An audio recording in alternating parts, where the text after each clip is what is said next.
1 2 3 नमस्कार, म दीपक अर्याल। आज पनि एउटा अर्को नयाँ भिडियो लिएर यहाँहरू समक्ष उपस्थित भइसकेको छु। आशा छ यहाँहरूले यो भिडियोलाई अन्तिमसम्म हेर्नुहुनेछ। मैले यति बेला भिडियो हालिरहेको छु फिफा वर्ल्ड कप 2026 को प्रेडिक्सनको। त्यही अन्तर्गत आज पनि उपस्थित भइसकेको छु। हेर्नुस् त, मैले गरेका प्रेडिक्सनहरू हालसम्म सबै मिलेका छन्।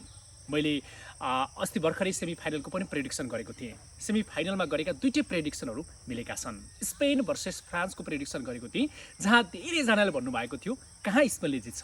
फ्रान्स यति बेला निकै अब्बल टिम छ, फ्रान्सको एट्याकिङ पावर छ, एम्पापे डेम्बेले जस्ता प्लेयरहरू छन्, पक्कै पनि फ्रान्सले जित्छ नि भनेर धेरै साथीहरूले मलाई भन्नुभएको थियो। कमेन्ट सेक्सनमा पनि धेरैले फ्रान्सले जित्छ भन्नुभएको थियो। तर हेर्नुहोस् त, मैले गरेको प्रेडिक्सन ठ्याक्कै मिलेको छ। मैले भनेको थिएँ स्पेनसँग डिफेन्डिङ क्यापासिटी छ। स्पेनमा त्यति धेरै नाम नसुनेका खेलाडीहरू होलान्, तर उनीहरूभित्र डिफेन्डिङ पावर निकै राम्रो छ भनेको थिएँ। ठ्याक्कै त्यस्तै भएको छ। 2-0ले स्पेनले नतिजा आफ्नो पक्षमा पार्यो र सेमिफाइनल र फाइनलमा प्रवेश गरेको छ। 2010 को विजेता पनि हो। त्यस्तै गरी दोस्रो प्रेडिक्सन गरेको थिएँ मैले अर्जेन्टिना भर्सेस इङ्ल्यान्डको। यो एकदमै रोमाञ्चक खेल थियो। अझ राजनीतिक प्रवृत्तिबाट पनि निकै इन्ट्रेस्टिङ हुनेवाला थियो। त्यो दृश्य हामीले खेलमा देख्यौँ पनि, होइन, केही लडाइँ पनि भएको देखियो। तर त्यो खेल पनि अर्जेन्टिना जितेको छ। अझै कस्तो मिल्यो भन्दाखेरि त्यो प्रेडिक्सनमा मैले गोल स्कोर पनि मिलाएको छु। हेर्नु होला नभए पुरानो भिडियो, त्यहाँ मैले भनेको थिएँ अर्जेन्टिना विजय हुनेछ र त्यो स्कोर चाहिँ 2-1 ले अर्जेन्टिना जित्नेछ भनेको थिएँ। ठ्याक्कै त्यो भएको छ। अर्जेन्टिनाले 2-1 ले खेल आफ्नो पक्षमा पारेको छ र फेरि अर्को पटक फाइनल प्रवेश गरेको छ।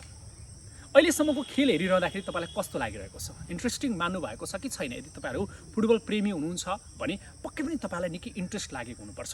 त्यस्तो इन्ट्रेस्ट यति बेला मलाई पनि जागिरहेको छ। मैले प्रत्येक खेलहरू हेरिरहेको छु र त्यो खेलहरू हेरिरहँदाखेरि निकै रमाइलो पनि लागिरहेको छ र खेलप्रतिको त्यो इन्ट्रेस्ट बढ्दै पनि गइरहेको छ। अब मात्रै 2वटा खेल बाँकी छन् यति बेला। अब फिफा वर्ल्ड कपमा 3rd र 4th को एउटा खेल बाँकी छ र 1st र 2nd को एउटा खेल बाँकी छ।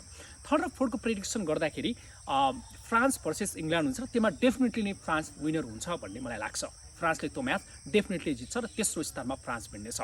अब लागौँ मुख्य खेलतर्फ, यानि कि को हुनेछ त यति बेलाको च्याम्पियन, होइन? 2026 को वर्ल्ड च्याम्पियन को होला त, होइन? को हुन्छ होला भन्ने एकदमै हामी एक्साइटेड पनि छौँ। कोही स्पेनको पक्षमा हुनुहुन्छ, कोही अर्जेन्टिनाको पक्षमा हुनुहुन्छ भने कोही दुवै टिमलाई सपोर्ट गर्नेवाला पनि हुनुहुन्छ। किन भन्दा जो बार्सिलोनालाई फलो गरिरहनु भएको थियो, बार्सिलोना क्लबलाई मन पराउनुहुन्थ्यो, उहाँहरूले के भन्नुभएको छ भन्दा दुवै टिमहरू अब्बल छन्, किन भन्दा दुईटै टिमले जित्नुपर्छ भन्ने जस्ता कुरा पनि गरेका छन्। या एउटा टिमले जित्दैमा केही फरक पर्दैन पनि भन्नुभएको छ। किन भन्दा बार्सिलोनाबाट लियोनल मेस्सी खेलिरहेका थिए तसर्थ पनि।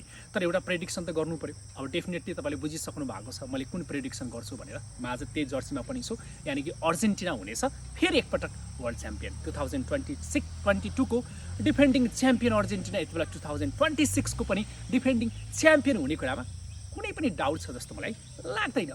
यानि कि तपाईँलाई पनि त्यस्तै लाग्नुपर्छ या तपाईँलाई पनि त्यस्तै लाग्न सक्छ। यसपालिको वर्ल्ड च्याम्पियन हुनेछ अर्जेन्टिना र अर्जेन्टिनासँगै लियोनल मेस्सीले सर्वाधिक गोल गर्नेछन् या सर्वाधिक एसिस्ट गर्नेछन् र गोल्डन बुट पनि लियोनल मेस्सीले प्राप्त गर्नेछन्। अझै मलाई लाग्छ कि उनी यो वर्ल्ड कपकै सबभन्दा फेभरेट प्लेयर छन्, सबभन्दा राम्रो पर्फर्मेन्स गरेका छन्। उनले गोल्डन बल पनि पाउने पोसिबिलिटिज हाई छ, सम्भावना बढी छ, है। तसर्थ लियोनल मेस्सीको त्यो खेलको म निकै प्रशंसक पनि छु।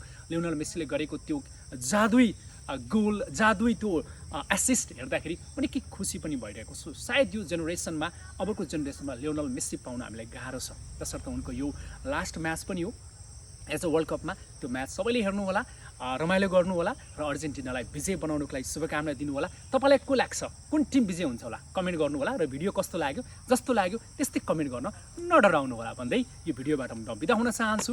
हस्त, धन्यवाद, नमस्कार।